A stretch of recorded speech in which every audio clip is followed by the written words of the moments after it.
Now, we're not talking about one of the big aircraft makers, okay? So we'll take Boeing off the table.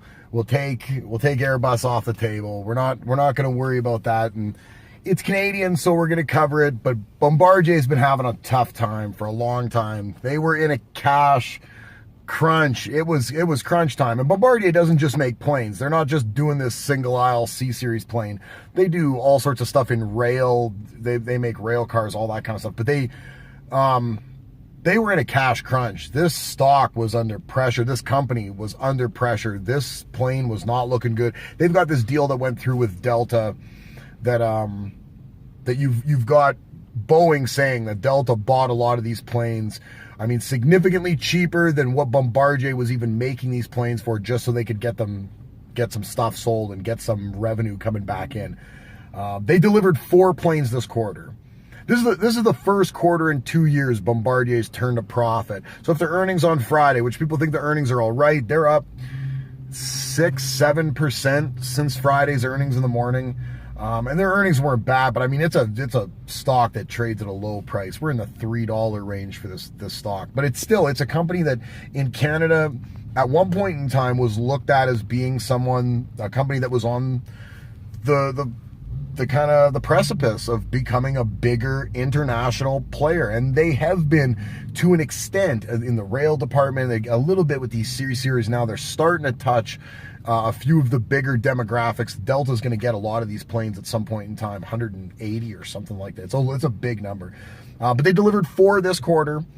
They've raised their low end of the guidance for the year. So they think that they're doing well enough that the guidance can be raised on the low end. They're not raising the top end of the guidance, but they feel like they're going to fall into the top end. So that's a good sign. And they feel like they're going to deliver 30 planes.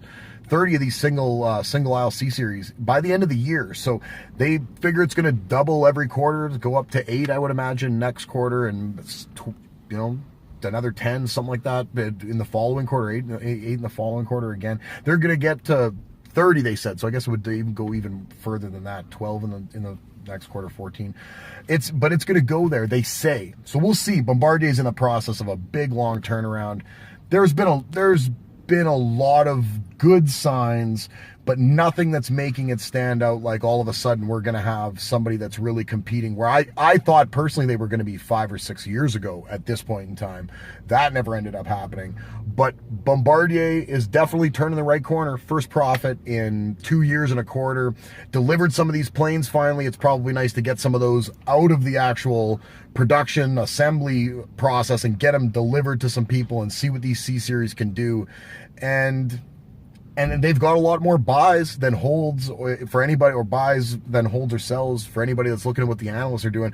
Their buys are, I mean, and again, I'm not recommending, this is consult a professional financial advisor, do all the due diligence. Again, do all your own reading, research. Don't listen to me. I'm not your financial advisor, but they do, if you look at the analysts, have a lot more buys than holds or sells. And that could be a good thing, but that could be just because their price currently is so low that people feel like it's almost, where else are they going to go? They didn't go bankrupt the first time, but we'll see. But Bombardier getting a lot of good press after Friday's, what you'd consider, I guess, an earnings beat. But some good news, and more C-Series deliveries apparently coming in the third and fourth quarter.